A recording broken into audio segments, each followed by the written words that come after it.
السلام عليكم ورحمة الله وبركاته. ازيكم يا حبايبي؟ عاملين ايه؟ كل سنة وانتم طيبين يا حبايبي. يا رب تكونوا كلتوا اللحمة واتبسطتوا وعيطتوا.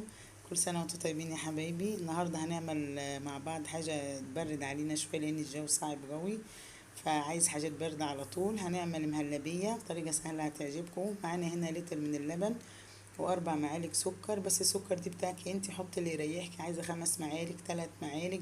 السكر دي انت دوقي وشوفي ايه سكرك المظبوط ايه. تمام.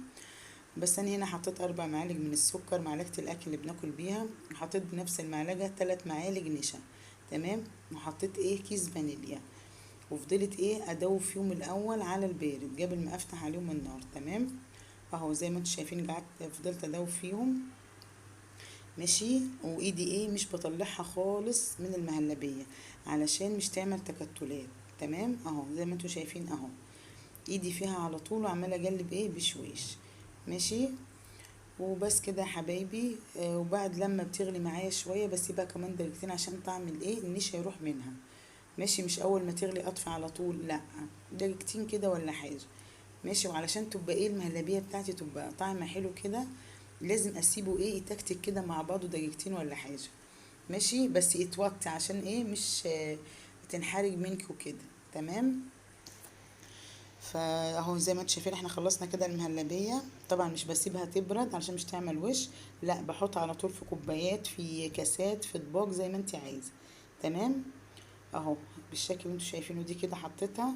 وبعد كده جبت هنا باكو جيلي فراولة وحطيت عليه كوباية مية بتغلي، كوباية من بتاعة الشاي العادية خالص.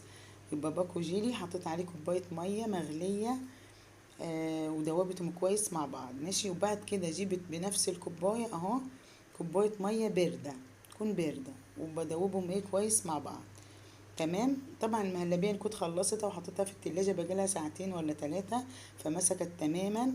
مش ينفع احطهم على بعض والمهلبية لسه طرية ولا سخنة ولا الجيلي يكون سخن. ماشي. فسبت الجيلي يبرد. تمام. وسبت المهلبية تمسك شوية. وبعد كده حطيت عليها الجيلي زي ما انتوا شايفين كده. عايزين قطع موز براحتكم، عايزين قطع فراولة ماشي، بس هو دي اللي كان متاح عندي. ان شاء الله طريقة سهلة بتعجبكم. وبالهنا والشفا، والسلام عليكم ورحمة الله وبركاته.